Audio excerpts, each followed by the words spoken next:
Hello, everyone. Welcome to our first. Sorry, what I mean? It's not the first one. Welcome to the third episode of Angular Space Meetup. And let's quickly recap what we did on the previous two ones. We discussed the future of signals with Michael Small. We talked a lot about what awaits us everywhere in terms of signal upgrades and new tools coming to whatever we have to do with reactivity, right? And I guess that's a very cool topic because we're probably gonna kind of continue building on it today. Then last week we talked with Jerome Grigno, who helped us understand how we can make us like our lives easier a bit in terms of doing Angular upgrades between versions, especially if you have a big project with lots of third-party dependencies. A lot of people watched it. There were lots of amazing questions. If you haven't watched it, you can go to YouTube. There are also like short clips from the most important highlights, some really nice questions from the audience. I think 2,500, even more people already watched it. It was really great. And as you can see, all of this stuff is kind of forward oriented. So the future of signals, how do we do upgrades, how do we not get stuck in the past. And we continue today with this like theme of not getting stuck, of going forward. And today we are going to be joined by Tomas Trajan. And hey, man. Hello, everyone. Nice to be here. Thank you for having me. Looking forward to some cool chats about the Angular signal future and all this kind of stuff. Very happy to be here. Yeah. So I'm very happy to have you here too, man. And we are going to talk about migrating a big UI component library, right, to use signals. Right. And if someone is thinking, well, I don't have a big UI library, yeah, you don't, but I bet, yeah, but I bet you have a big project that comes back to haunt you in your nightmares, which is stuck on Angular 14 or 15 or something, and it has like 5 signals, some here and there in your components, and you really think how much better it would have been to like have signals on every possible scenario that you are using reactivity with, right? So yeah, today we're going to discuss that. There's a lot of stuff, so I guess we can get started. And folks, like even if you don't write your own custom component library, just work like on an application and use like some third-party component library like PrimeNG or Angular Material or whatever, like you still most likely have at least couple of custom UI components, like the reusable components, which were not provided by the library, right? So I think that this topic is universally applicable to every project, right? Of course, if you are building like a whole custom component library, then you will have much more of those. But usually, even in like as an application developer working on an application, you will write a couple of reusable components, and then you can benefit like by migrating them to signals. And of course, also like all the business logic components. But I think like the topic is pretty universal. Nice. So I bet you have some stuff to talk about what happened in the past, right? How did we get here? Right. So I can give you like a quick like recap or an intro, right? I'm working mostly nowadays with like a large Swiss insurance company who has couple like older UI component library and then the newer one, which I was building with my colleague and a fellow GD Kevin Kreutzer, whom many of you know for sure. And we started in 2020, so there were no signals yet. I don't remember exactly which version it was. It was 14 or 15, but there were no signals, right? So we built everything like just with standard lifecycle hooks and like with RxJS and add content children and add input. The usual nightmare. Yeah, with the deriving state in ng changes and all this kind of stuff. And then when the signal became first available in developer preview in Angular 16, we decided to pull the trigger and start migrating, right? And it mostly went smoothly, but of course there have been like some hiccups on the way. Of course, there have been some breaking changes, which many of you might be aware of, right? Maybe it happened to you as well in whatever code you've written.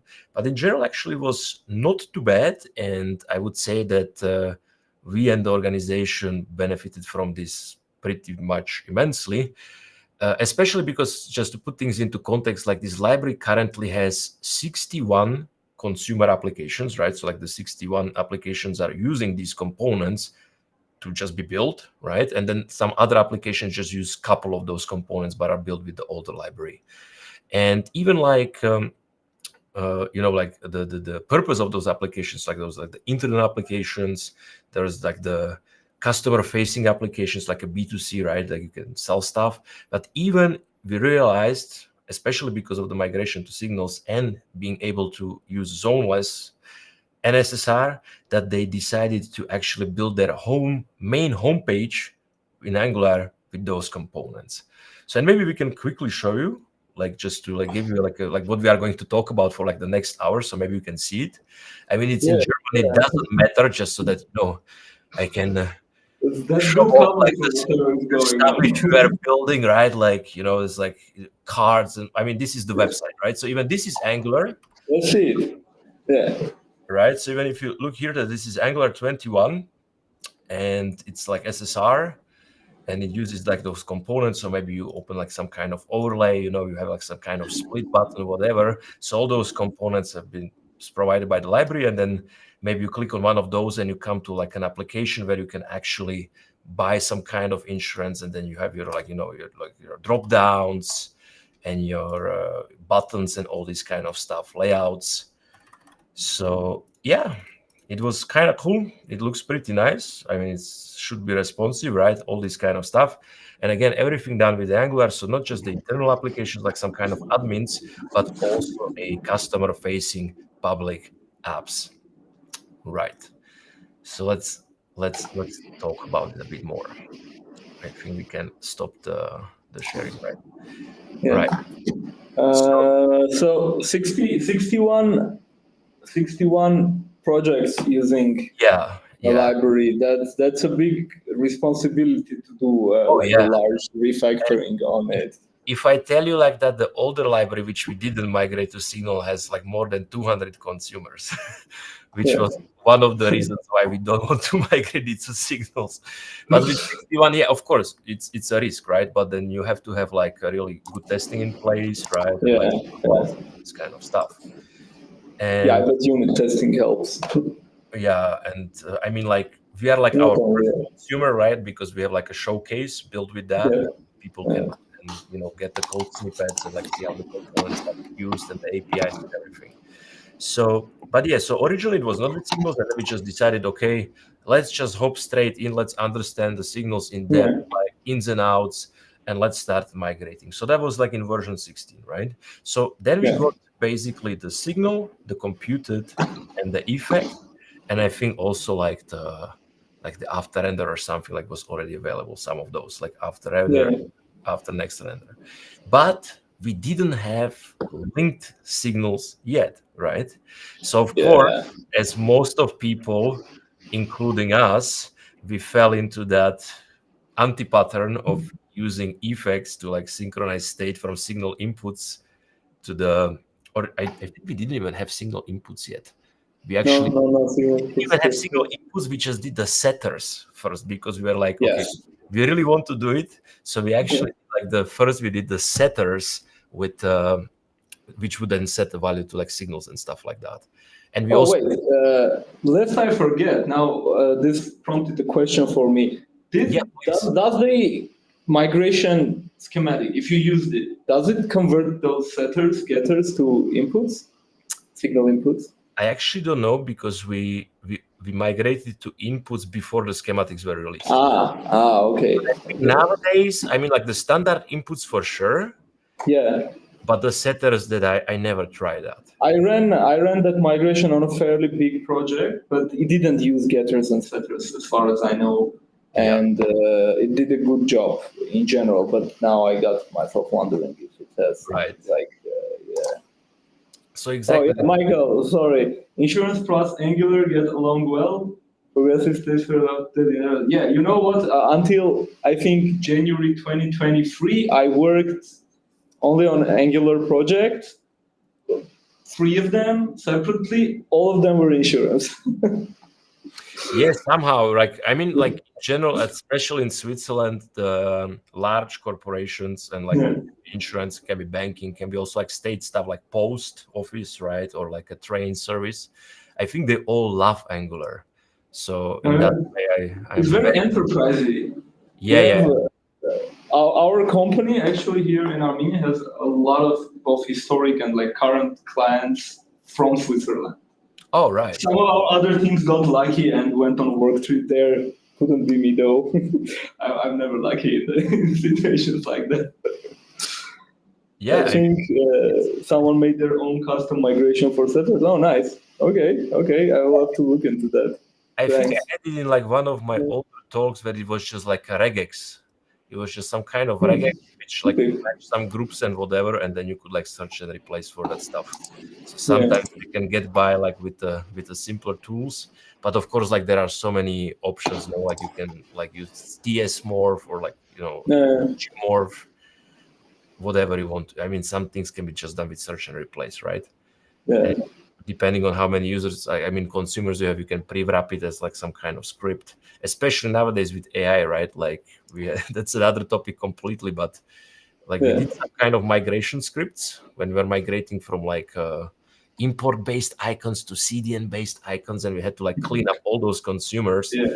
And we wrote some migration scripts, and that's like with AI. Like I didn't have to learn like the API of like TS morph, for example, because like AI can give you this kind of things. That's amazing. But we got off track a bit. We were into the. All right, that's a very good point. Yeah. That's a very good point. We should do that because that's why not? I mean, that's a big one which links to like another 20. So hey, that's quite some, right? Yeah, sure. Why not? Yeah. Okay, so coming back to your story. Yeah. So maybe we're getting closer to seeing the actual steps. Yeah. So like as we remembered live, that actually we didn't even get like we didn't even get like the inputs initially and then the outputs, right? So and then like the view children and content children. So initially we just started like slow, which was probably kind of good that it was not like a huge big bang. So we could like go like, you know, like first just signalify all the state and like just get rid of all the engine changes and just use computed, right? And then maybe even like write some like manual adapters because we didn't have to observable to signal. So you would have to like subscribe to observable and set it to signal and then take until destroyed and all this kind of stuff. So we did that initially, but then as the releases were like rolling out, my major and minors, right? Because some things were added in minors. I don't really remember by heart in like which exact version, what was exactly added. But then we got more and more tools over time, right? So then we got like the inputs and then we got the outputs. So already that was much cleaner. We could get rid of those setters or like this workaround, which I remember we added at the end of the files. So that was already much cleaner, right?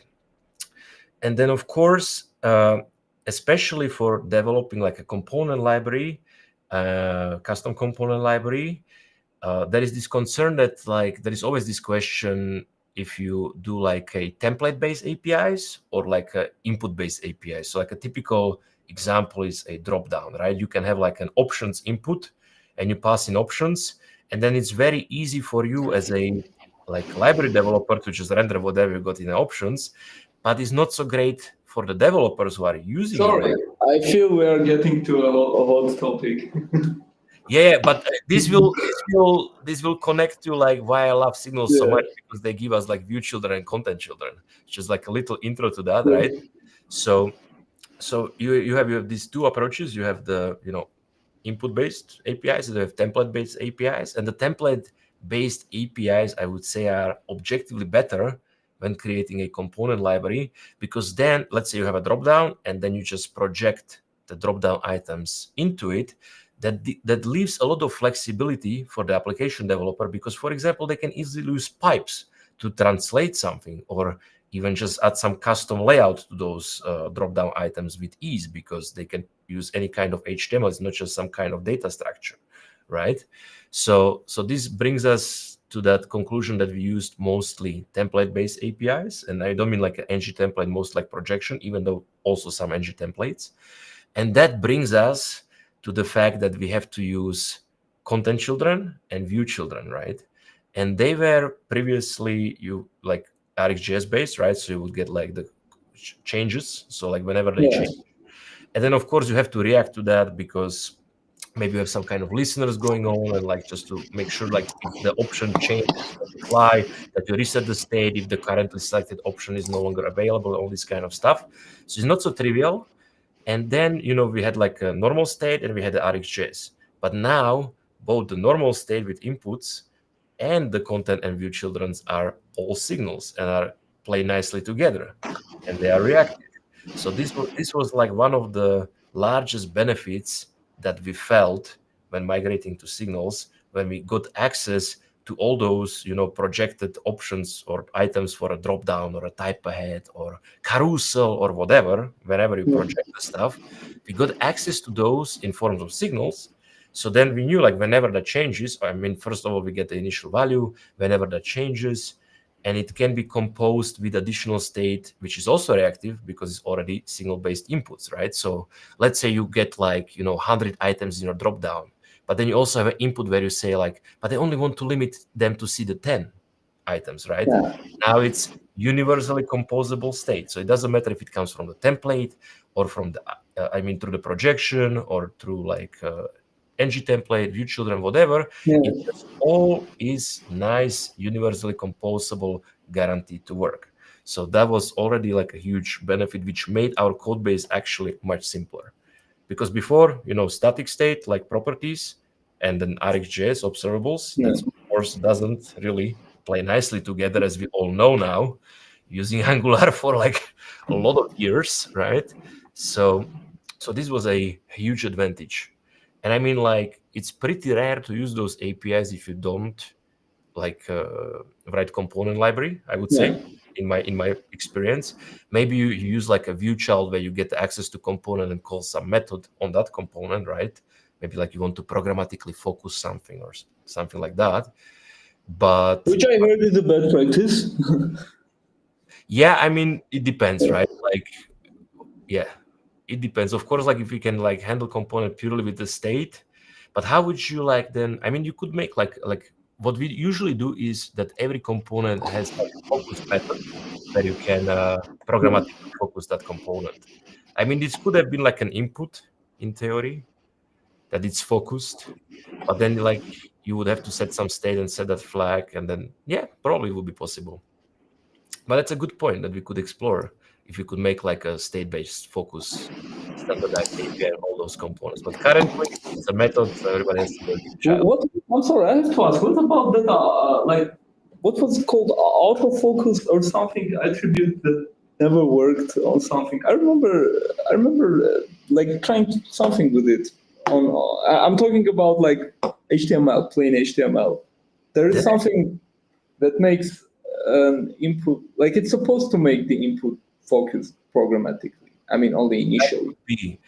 But there is another concern, right? Often when we build this, custom component library, so we don't have sometimes you can do you have actual input and then you maybe put a directive on it.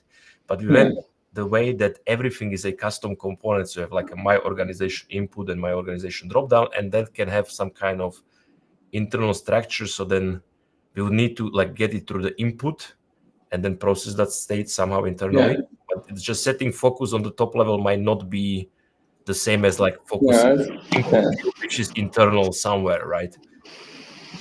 But that's also something which I never heard about, so I probably should check that. Because the DOM APIs, they evolve like crazy. We are getting so many cool things in the standard and CSS, right? It's sometimes you spend time implementing something, then you search something related to it and find out that there's actually something in the browser API that already does what you're trying to accomplish. It's very frustrating, actually.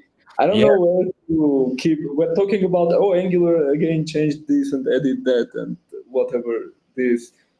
but we at least Angular has this like crazy PR, I guess. Everyone seems to know all the new stuff in Angular in terms of like they're aware. Maybe they are not using it right now. Maybe there are problems at upgrading, but they're at least aware. Everyone knows there are resources, signals, even about XSR. Yeah, but about DOM API, like this online bubble, yeah. at least in the online bubble, like I think like Angular community does a really good job and everybody's up to date. But then in the enterprise, right, like not everybody is on social media or like on YouTube, and then signals. Yeah, I heard. Yeah, I don't know. Yeah. It cannot be assumed in larger organizations. I don't meet people like that in Armenia because we're a small country and every Angular developer actually knows me here. So they just follow me on like LinkedIn or whatever. So they're aware at least on some level. So yes. Autofocus attribute doesn't work reliably on dynamically generated. And there we have cannot be used. So thank you. Now it makes sense at least why it doesn't always work in the Angular context. Okay. I want to research that if it's like if it can be like enabled, disabled, because like what if conditionally you want to add it here or there or based on like some user interaction, but probably it should. That like Angular allows us to add and remove attributes, so that should work probably. Yeah, but yes, the thing was right that that was like a first huge real win, because before we were just like we want to use signals, so we are kind of working around the fact that the APIs are missing. But once we had the input output and then like the view child children, content child children, we actually experienced first actual wins where we could simplify the code base and it just got slimmer and easier to understand, and it was just like a real benefit, right? So and then we also set out on a quest to remove every single lifecycle hook, because now we realize that like with the signals you actually do not need them, right? So we already mentioned that initially computed allowed us to get rid of all the engineering changes, because now whenever we need a derived state, we can do it nice and declarative and reactive, right? We can listen to a signal and compute that derived state. Then of course, before we had the content child children, view child children, we did a lot of after content changes, after we after init and after changes, right? Because you have to start somewhere and then like it can change and all this kind of stuff. So we could get rid of those as well. Of course, the ng on destroy we could have get rid of already before with the destroy ref on destroy, right?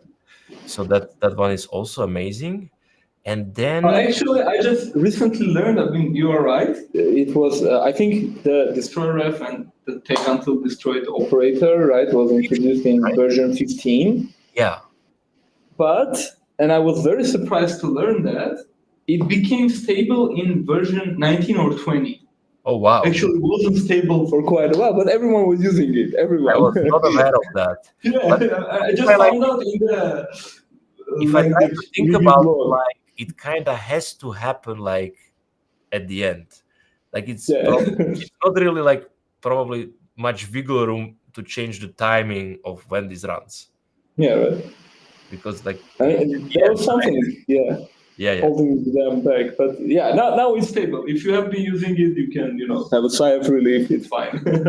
Well, as you heard, like we live on the edge, right? We're just like, developer preview, no problem, let's go. Experimental, it's Angular, it's gonna be great, right? And it mostly is. That's the cool thing, no? Like even like with the experimental stuff, like developer preview stuff, like actually most of it was completely fine from start till the end. Besides couple of cases, Yeah. And I mean, in general, if you look at the feature, for example, if you take linked signal, if you are not using the most advanced form, like with the previous value computation, right, which, by the way, had some typing issue that has been resolved, right?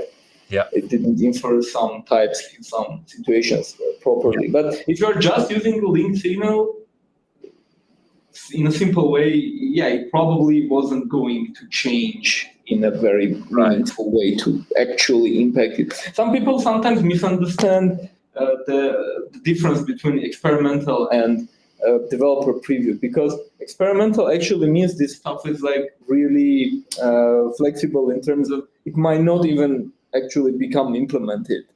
Yeah. But developer preview just means that maybe the API will change, maybe the name of the function will change, or maybe they're allowed to make breaking changes, right?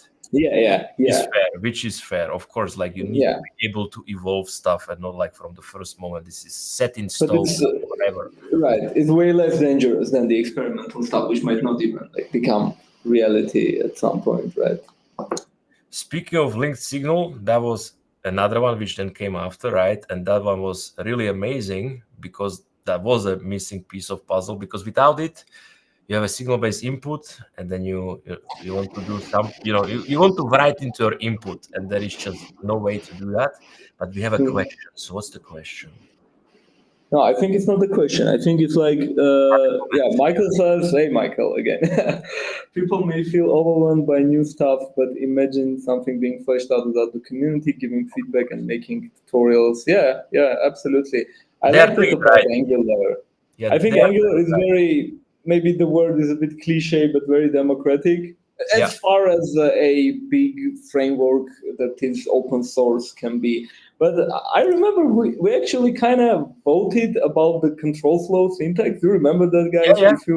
If you used to answer the Angular annual survey, the one from, I think, 2023, had the actual vote of like, which syntax do you prefer more for the future control flow? And we came around for this syntax that everyone loves now, right? Yeah.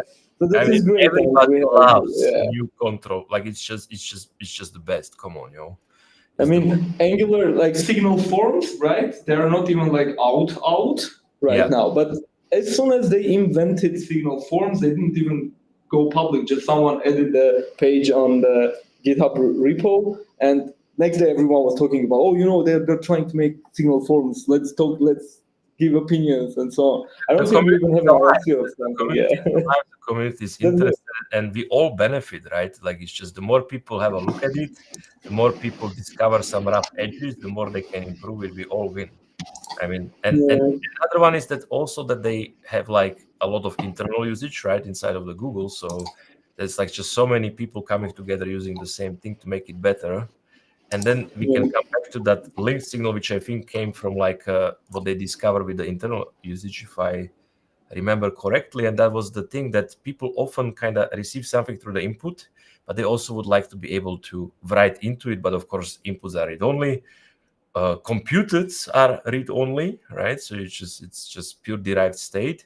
So there is like a piece missing. And before we had linked signal, we had to kind of work around it with kind of an nowadays anti-pattern, where we would have an effect which listens to the value of the input and then sets it into a signal, and we can do it. Or there was even another version where we would have a computed which returned a new signal instance from the computer. That wasn't that bad. That was, but then you had to like double unwrap it. Yeah, right? But it was fun. I mean, we had like a name for that syntax, which I will probably not say out loud, but it was fun. And it wasn't currying, right? right. It was fun. We had some good laughs about that. So, but it was easy to forget like the second call. So that was not so great. So we had like a poor man's linked signal. But then we got the linked signal, right? And we could get rid of all these now like legacy effect synchronization or the poor man computers linked signals and all this kind of stuff. And this works great again. And this brings us to another point, which is one of those things which actually did break. And that were the effects, right? Oh. I think it was, what was the version? I think I wrote it down. So basically what happens is it was in a version 19 as far as I understand. So the effects initially ran, let's say, after the template, like after the rendering was done. Yeah. And then in version 19, they changed it that the effect runs before the template. And we got a new API called afterRender effect. Yeah. After, right? But then if you are a library author and you have these 61 consumers, and some are already at Angular 19 and you are still at Angular 18 and you cannot upgrade yet until all of them move. Because, and of course, we could have had like, multiple branches and we could have had the version of library 18 and 19. Of course, we could have done that. But also you have like limited resources and you don't want to build like the infrastructure about like releasing from multiple branches. We have just like a single version, right? Which also speaks about like how cool Angular is, that this actually works almost perfectly across many, many major versions where like libraries, 18, and we have consumers which are 17, 18, 19, and 20. And it actually works besides some little hiccups, right? And one of those was this change of the timing of those effects, which if the consumer was already version 19, it was happening in the wrong time. And then it led to errors that, I couldn't find the items anymore or whatever, like it's undefined, right? So then that was like this first kind of like a hiccup, which again could have been solved by like releasing version of library with, built for Angular 18 and 19, but we just didn't want to maintain two branches and like port all the fixes and all this kind of stuff. So then the solution was just very hacky, but very effective. Just wrap the content of an effect in set timeout. And suddenly you are after template. Wait, that you say it kind of makes sense, but yes, like you want to do it after, right? Probably like the promise resolve would have worked as well. Now that I think about it, but hey, it worked, right? So we could make it such that the library built like in version 18 worked with like all the consumers, even with that breaking change. Exactly, set timeout for the rescue. I see like a comment. I mean, it's very dirty, but if you know what you are doing and it's temporary, right? That was the main thing. We knew it's temporary because once all the consumers like are on 19, then we also can 19. So we added like the to-do items right in the, like all the code, like, okay, to do remove in Angular 19. It was maybe like in 7 places and that was it, right? Also, like, if you see a set timeout in the code, you have to assume that okay, there's some hacking going here. Oh yeah, it's definitely. Probably not their fault. Okay, so set timeout. If I saw something like Q microtask or promise resolve, that would make you way more suspicious than a set timeout. No, but it's like, of course, like if you see it in like an application code, then you know that right, guys, like just understand the change detection and behave, please, right? But if you know what you are doing, and I mean, probably we could have used promise resolve. That's like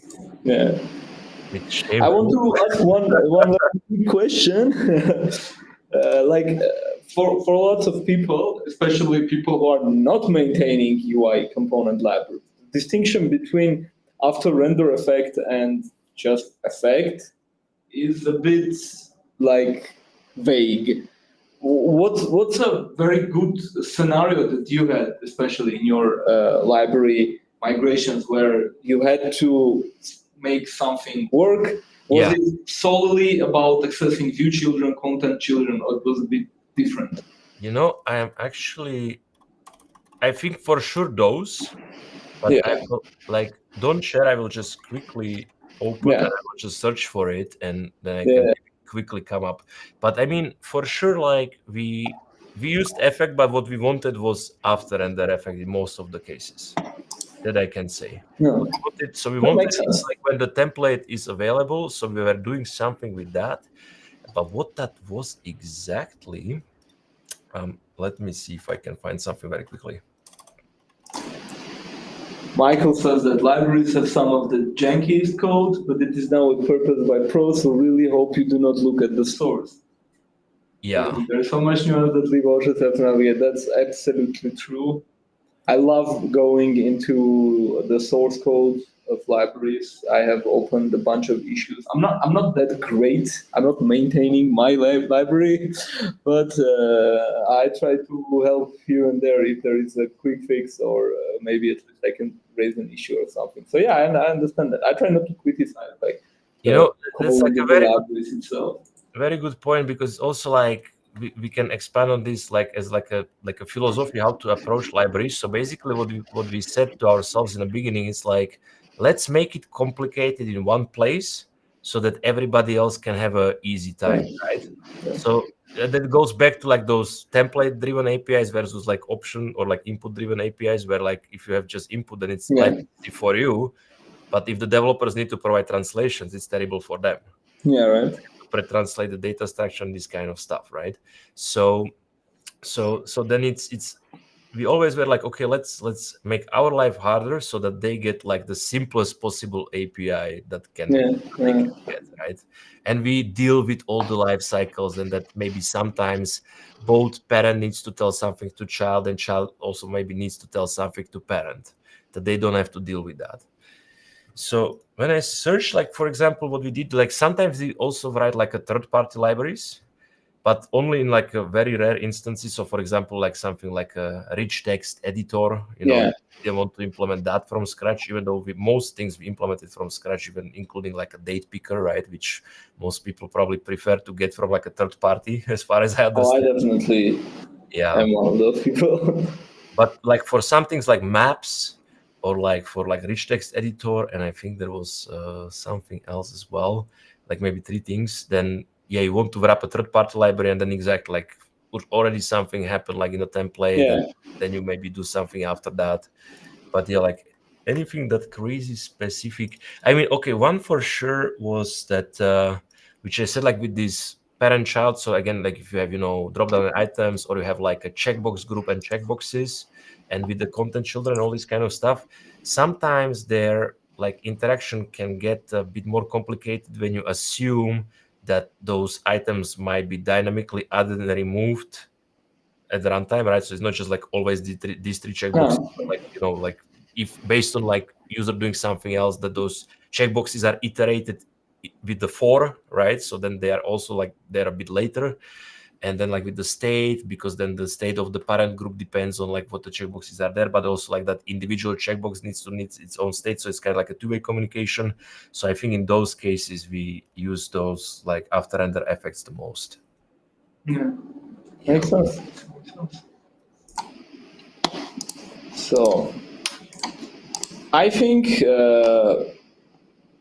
it's maybe the time that we also talk about the other major issues that you encountered. Yeah, I mean that was like one which is kind of trivial, but it was only problematic because what I said previously, that like we are on one version, right, and we wait for all the consumers, and then we go like once they're all there, then we go to the next version. So there was another breaking change, and that was the renaming from afterRender to after every render, right? So then, of course, if in library you import something and then in the consumer that doesn't exist anymore, I was like, oops. I'm sorry, I did my part in it. Like many other people, I tweeted a confused message saying why we have after render and then after next render, but after next render behaves like it is after render and vice versa. So eventually they changed the name. I think the renaming is actually really good. It's like after every render, like I get what it means, right? Like it's like very intuitive, and we want that. And there, like the workaround was also kind of hacky. So imagine like you basically import star from like Angular core, and like just like in ng or something, and then you just kind of like do like an index access, right? Like like the square brackets and with the string. Do I have after render? Great. If I don't, do I have after every render? Like, then you just store it as a compat in like some variable, and you use the one which you find, right? So I'm not 100% sure if this like kind of affects our bundle size right now negatively. It might, but we will be able to get rid of that relatively soon. I mean, like in the next couple of months. So yeah. So that was another one which was like really breaking, right? Like if the symbol is no longer there. So, and I was actually thinking that they kind of maybe like probably because it was in developer preview, they just broke it. But if they kept it for extra version, I mean, like that's just deprecated, then that would have been much simpler. We would not need that hack. But I also do understand, like if something is just in developer preview, then you are like, if we are not deprecating stuff which was not even like properly released, like, I get it. But it would have been easier for the people who try to use it, still in developer preview, and I don't think it would have been like that much effort on their part. So maybe if somebody sees this for the future, like it would be cool if like API is completely removed in developer preview, like the very name, and just keep it there for like one extra version, because that would, you know, make this kind of hacks not necessary, I guess. Okay, I'm gonna ask the big question now. So what about Zone.js, about zoneless? Right. That's a good one. I mean, it's not fully related to signals, right? Because you can write also without the signals in a way that it would be compatible with zoneless for the most part. Yeah. As long as like you are like on push, right, and don't do some crazy stuff, and maybe here and there you might need to call change detector mark for check or something.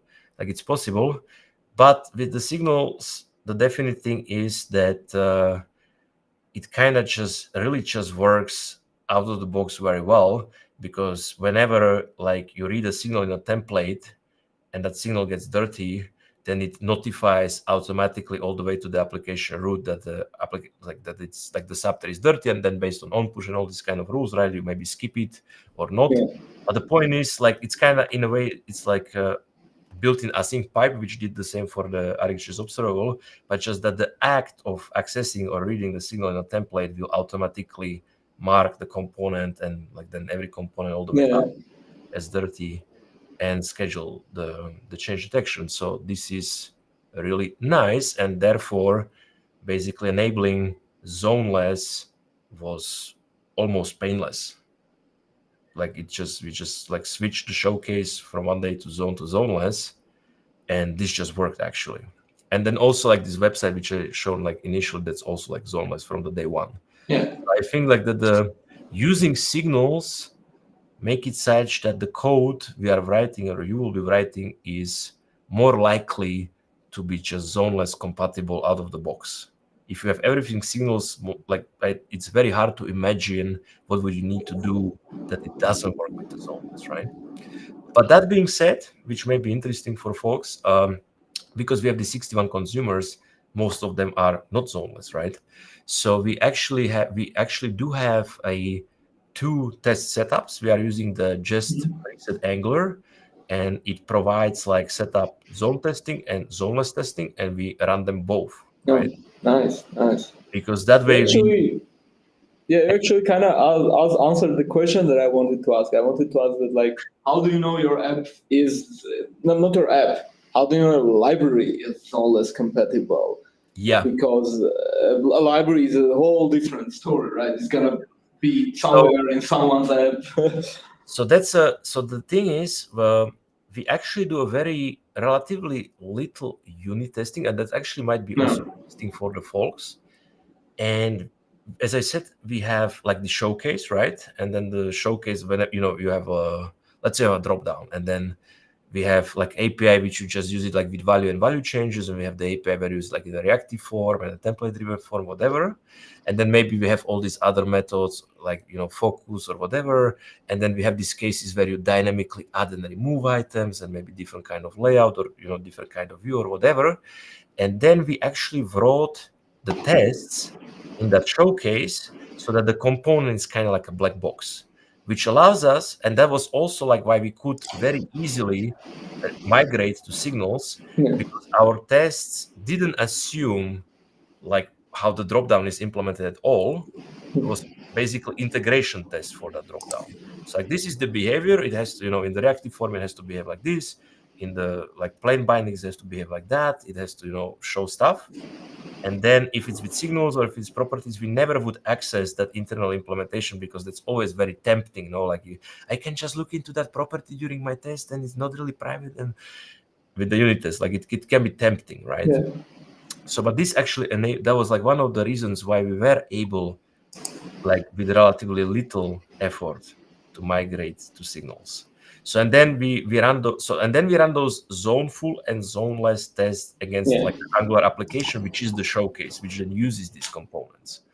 So I don't know how it would be like with the plain library, but I would say in my experience, like just developing library without showcase kind of doesn't make sense, because like you need to see that component. So like you need to start some Angular application, right? And of course, what are you using for that? Like a fully separate app that's just a showcase? So it's custom built. Like okay. It's kind of like dog fooding because we build it with those components, right? So we use the menu which the developers are using, and the search the developers are using, and all the cards and everything. So that's kind of cool. That's like dog fooding, and we also find like many problems with the components just by like working on the showcase. But yeah, just to finish up that zone and zoneless, so then we run those tests. So we run that, that showcase tests like in zoneful and zoneless mode, and we did have some regressions which we discovered. And another big thing in that story, which was very beneficial, which maybe folks Angular material, and especially CDK, has test harnesses. And whenever you build a custom component library, it is really beneficial to provide a testing harness for every of those components, because then again, you are free to change the internal implementation of those components. And as long as your consumers only use those harnesses, and you also updated the harnesses, you will never break their tests, because they never could depend on the internal details of a dropdown or a color or whatever it was, right? So actually those things were very key ingredients in being able to migrate the whole library to signals in like 2 weeks. Because if we didn't have harnesses and people would, maybe depend on some internal details, we would break much more tests. If we didn't have showcase, then again, or if we had like only unit tests and not the showcase tests or the integration tests, that probably we would have much more pain updating those tests. But we didn't have to touch the test from going from not signals to signals, because integration, like the behavior, stayed the same, right? So that was really beneficial. Right.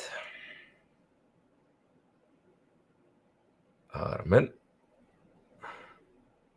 Sorry, I lost my screen for a moment and was muted. I'm back. Don't yes, worry. I think we've wrapped up. You did that migration in 2 weeks? Yeah. I'm impressed.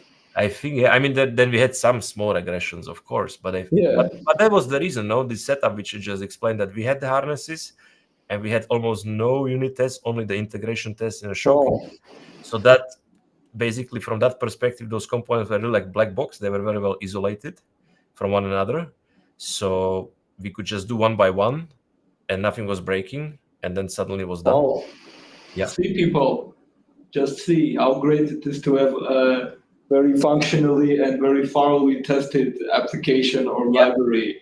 You can do stuff like that. Without the test, they are not lying. Without the testing coverage, we couldn't do it, because then you cannot guarantee that. Because some are trivial, but then sometimes you have these like weird cases. Let's say you have like a split button, right? Which but it's also like a form control, right? So it's like kind of like a 3-value switch or whatever, right? But it's like it looks like a split button, whatever. It's like slides. And then like the null value doesn't really make sense. Like, even if you reset, then you go like to the first value, you cannot like not have selected value, right? And then there is like this timing. So like if the reactive form starts with a null, then do you emit, or like, in what exact order does it happen? And that also to guarantee that it happens in exactly the same order in every component which is like that, so you have a consistent predictable behavior. So, and then you switch to signals which change the timing. So of course you need to have a test coverage to be able to do something like that, else you are like asking for trouble, because then exactly the applications developers, they already depend on that behavior and they've written their own tests against that behavior. And then like, now you emit twice, or you don't emit, or whatever, so like it has to stay exactly the same. So yeah, folks, test harnesses and integration tests for components, perfect stuff. Nice.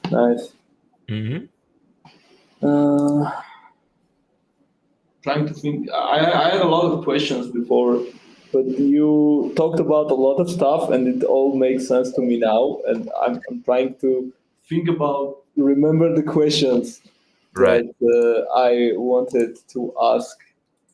I mean, I could say, like, we spoke about the lifecycle hooks, and I think there is like one MVP, or how to say, we have to say thanks to Mathieu Rigler, our team. because that like with the signals we could get rid of like all the lifecycle hooks, but we still had to keep one, literally like one, and that was the ng do check, which is one which people usually say you should not use. But imagine you are like writing like a custom like a form field which can then accept like the inputs, drop downs and everything, and then it shows the errors and like info messages and all this kind of stuff. And the problem was that with the reactive forms, you got the status changed it like as observable if it's valid or invalid, but you didn't get the status change if it was touched. It was just that it was just no way to get that, right? And then Matthew introduced this as like a stream of events, and that's like of that events related to the reactive forms form control. And that event stream now also contained the events if you get touched or not. So that was like the way how to read off the last lifecycle hook ng do check. And this actually brings us to another one, which is, I mean, we don't have the signals form yet, but we do have like reactive forms, and we have these two very cool methods, which are to observable and to signal, right? So it's very easy in our own logic again, bring that world. So I said like we are listening to like the events on the form, which is actually a stream, but in the end I can wrap everything with to signal and again use it and compose it with everything else like the same way as any other signal, which is amazing. And this just works really well. Oh yeah, on the surface, that one change could feel like it's not a big deal. It's just a new observable that gives some events, some of which were actually available previously. But it's actually a big deal when you are like moving to signals, right? Yeah, I mean, we live with that do check, right? It's just like we said, like we don't want to have like zero life cycle. So thank you much. So yeah, we have a question. What steps did you follow? I assume in migrating to signals. I have in mind to first pick the DOM component first and go bottom to top. What would be the best approach? I mean, it kind of makes sense. Yeah. Well, if we speak about the component library, we only had DOM components, right? So that's like when we write like a component library, which like it's actually in contrast to like the previous component library, which they had some components with business logic. There was another of our like core principles that all those components will be completely like isolated and generic, right? So that by definition they are DOM. They only communicate, with inputs, outputs, and the content projection. And nothing else. So yes. So but if you are in like your application, this same applies, right? So you for sure have some like plain view or DOM components, and those are the best candidates. And then you go all the way up. Exactly. That's makes sense. And you can also, let me mildly promote myself. You can also check out my latest article. It's more about like not the whole architecture, but how individually to approach this state and that state and this observable and that observable in terms of migrating to signals. Definitely make sure to share the link like then in the comments, right? So that I will. No, that's very cool. I had one other idea and now it's lost. What was it? I don't know. Something. I don't know. I'm checking. I'm just, I'm just checking it. This is very fascinating. I'm checking your notes that you sent. Yeah. And no, but based on what we just said, there was something, but I lost it, but it's fine. I'm not going to say the entire list, but this is amazing that you have a checkpoint that says "Thanks, Matthew." Yeah, of course. This is great. I didn't see that one on my first read. Of course, like I mean, like for us it was really helpful. And oh hey, ciao Nihat. Have a great evening as well.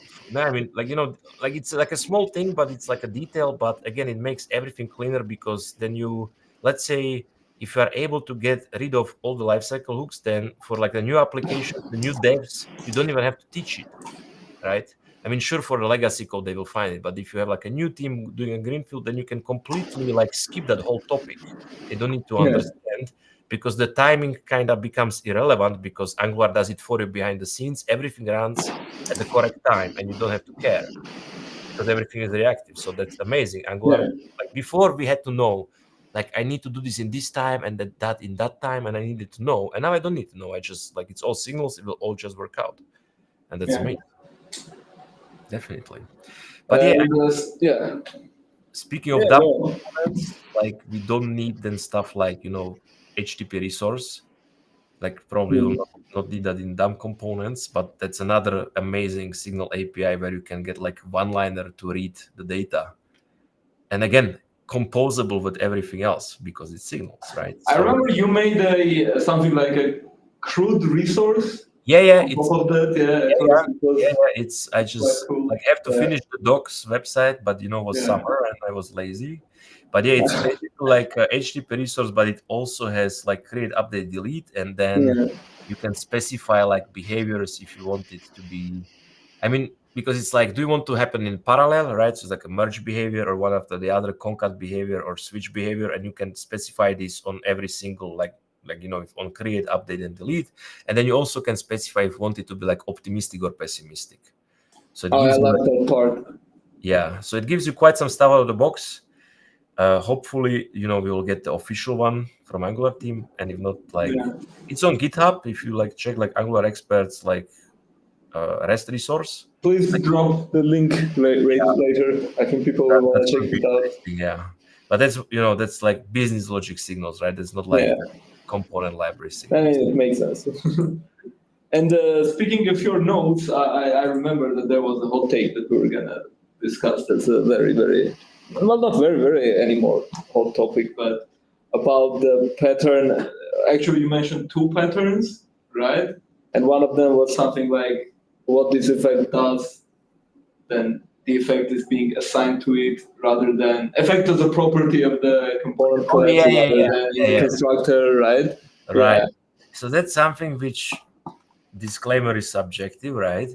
Because many people define effects in a constructor. Yeah. Wanted to get rid of all the constructors, and of course you can provide the debug name in options object, but the debug name is at the end, not in the beginning. So and if you collapse it, then it's kind of on the one line, but so there is this other pattern, there is this other pattern where you can do a private property, like JavaScript private property on a component, right? Like with the hash. So then you can say hash effect, synchronize state into the rich text editor, whatever, right? And then you define your effect. But of course, then slight problem is that you have this unused property, which actually is cool because then it's visual contrast because it's different color. So you immediately see the gray ones are the effects and the afterRender. So that's actually cool because when you collapse everything visually, it has different color. But what is not so cool is that, of course, then you kind of have to turn off the ESLint rule, which checks for unused properties. Or use AI and write a new ESLint rule where you just allow a couple of prefixes. So if it starts with hash effect, or if it starts with hash afterRender or afterRender or whatever. We did that, yeah. Is it available? Can we install it and use it? No, I didn't publish it, but you just write to GPT or to Gemini or whatever. I want the rule which basically checks for unused properties on classes only if they are not starting with this prefix. Boom. Yeah. And then the cool thing is you have this visual contrast, and that maybe also something which I want to say is one of my favorite shortcuts in WebStorm in last 2 years is expand to level.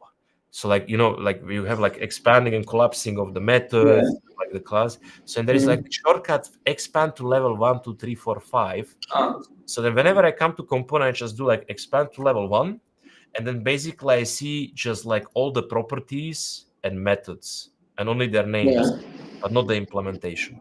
And that way I can get a very quick overview. And then exactly if you store these effects, or for example the destroy ref, or I also usually do a hash init, and then I say after next render, because we don't have edge on in it, but it's the same thing, right? Yeah. So I would do hash init equals after next render, and then I would write that implementation. Again, it's an unused property, but the ESLint rule can ignore that one. Well, I don't know about the after render effect. Although if we're saying the after render effect, it is also manually cleanable. With effects, you can manually clean them up, right? You can stop them. So that's why you might sometimes want to store them in a property. Yeah, but it's like, I mean, not very useful, I guess. No, yeah, probably you could under some circumstances, but then it's like not declarative, right? So we try to write a declarative, which for me personally, what it means is that everything that can ever happen is like fully defined from start, including all sorts of changes. So that means I will never create new effect. I will never destroy effect. It's just always defined and it just runs. And this is such a cool sort of definition, because that's also exactly what I had in my mind. I want to define everything that can happen to a piece of state or a piece of template or a piece of whatever from the start. Exactly. I want to say, okay, there is this number or boolean or whatever, and later somewhere in the code there is something that can change it in some way. But it's already present at the start. Like the source of change is integrated from start. And that's also something which you often see like in applications developed, that they mix and match these approaches. So like they have part of it declarative, but then if user clicks on this and there is a method, then we create a new something. And no, there is always a way to have it declarative from the start. Event should be the source of all that stuff. It's not something like that happens later down. It's something that you say, okay, this. Maybe this example, like if user clicks, instead of like defining a new stream or whatever, there could be just something like setting some value in some signal or into some subject, and that was already incorporated in the beginning in some kind of machinery which does something, right? Yeah. Nice. That's really nice. Really nice. Yeah. So we were like a bit all over the place, but I hope the folks enjoy this freestyle format. No, this was great, I think. Maybe one thing we should still say, which is important, like if you are not if you didn't migrate to signals yet and you just want to do it now, Angular has amazing schematics now available, which were not available initially. So like for all the inputs, outputs, like all the template-based APIs, you can just check like the angular.dev, search for migrations, and try to run those, and it will save you a lot of effort, right? Oh, absolutely. We use that signal migration. I think we mentioned also on the previous, or maybe the first live stream. We use it on a fairly large project that we are maintaining here. I think it has 900 components, only components. Wow. Oh wow! Yeah, and hundreds of pipes and so on and so on. And it's not terrible, but it's not very well written. It's been maintained for like 10 years. Yeah, okay. And we recently brought it to version 19. Okay. Somehow. And also migrated everything to standalone. I even wrote an article way back that was entirely based on that experience. And we now also migrated it to use inputs when it comes to the stuff you mentioned, like view child, the inputs, the outputs, and everything. And the migration schematic worked really well. There was one very funny issue. Okay. That was if I don't even remember exactly how it was, but if you had the old decorator-based input that was like set somewhere, but twice or something like that. Okay. It didn't work properly. It missed something that made it like introduce. Actually, it broke your build essentially. Right. It wrote some code that didn't make sense. But that's easy to find. So like whenever you have like. That's very easy to find, and it's actually a very exotic thing, because even with the old inputs, that wasn't something that you would regularly do. Even when we saw like we reverted the changes, and so okay, why would someone do something like that was previous? But other than that, it did a stellar job. You also can you can use like a dangerous or a safe method of doing those migrations, and the safe method will migrate everything that is safe to do, well, obviously, which means that like if you have an input that is being set, now inputs are read-only, right, with signals. Yeah. If you have an old decorator-based input that is being modified somewhere, like it's assigned a new value in the child component, the safe mode will skip it, but you can kind of force it to do something about it, which may not always work out well, but you can also just pick the safe option and also pass it the parameter to add to-do comments. Right. And all over your code base, you will just search for to-do input migration, something like that, and you will see everything that didn't manage to migrate, usually doing them manually or, by AI. Yeah. If you have just one input that is being assigned, you can easily ask Claude or something to do that. It will be very, very easy. So actually, I want to encourage people, if you want to migrate to Signals, use these schematics, use the safe mode, see how it goes on a separate branch. It will work out in the end, and you won't have regrets about this one. Definitely worth it. Michael says that name warnings in TS or ESLint have built-in vars ignore pattern. So you could. So I didn't even have to use the AIs. Okay. I didn't know about this You either. learn something every day. That's epic. That's why I love this community. Yeah, that's absolutely. Thanks, Michael. I will have to use that too, because I also love assigning effects to some meaningful property names, even if I'm not going to use them. It just looks a bit more, I don't know, understandable to me. I don't like the idea of same as everything else. Why do this one specific thing in different way than everything else, right? So I don't like the idea of writing side effects in a constructor. It doesn't kind of make sense to me. For example, if you think about it, previously there was this approach before all of this stuff, even before the inject function, where people would say that, how's it called?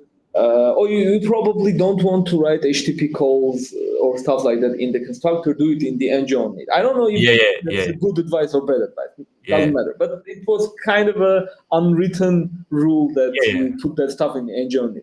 And now I have to, and it kind of makes sense. Constructor is for constructing your. And especially the inputs were not available yet. So even maybe you don't use input initially, but if you write it that way, then in the future, you will not need to refactor it, right? Yeah. So it makes sense. It makes sense. Absolutely. Definitely. All right. So then I think we had quite some for today, right? Oh, absolutely. I think we covered everything. I think there was just one question we didn't address previously because we were stuck on something. I'm struggling with migration of Angular 7 to Angular 16 with many third-party libraries. Well. Wait, I'm gonna be more optimistic. Because we went through this. I was just talking about that. You can do it, but you probably cannot do it in one go. You have to, especially if you're saying Angular 7, you have to the IV stuff and everything. Right, the IV, that's all. So the first priority should be to move to version 9, where the IV and everything got stable. I don't think it is going to be that bad unless there is some ultra-specific stuff in your code. Just get to version 9. From version 9 to version 14 is actually quite simple, if you think about it. Do it incrementally, pick up a branch, go to new version if everything is fine. If you have tests, as you have heard previously on this live stream, that would be great. But if you don't, you might actually want to, in this age of AI, you might try to find some crucial part of your app and maybe generate at least some tests for it, see if they make sense, and then try to upgrade some different pieces. But yeah, it is doable. Definitely. Just you need to be patient with it, I guess. Yeah. All right. I don't think. Yeah, Michael says once you're past 9, the bulk of third-party library pain you will be over. Yeah. That's essentially it. Yeah. Makes sense. So yeah, I think we don't have more questions. Yeah. Thank you very much for coming. It was really insightful. I think you managed to cover everything that you wanted. That's my impression. We could talk about Angular for days, but of course, one go, I think I hope the guys find it, the folks find it valuable, and maybe they can apply some of those lessons, use the schematics, embrace the signals, get simpler code bases. Yeah.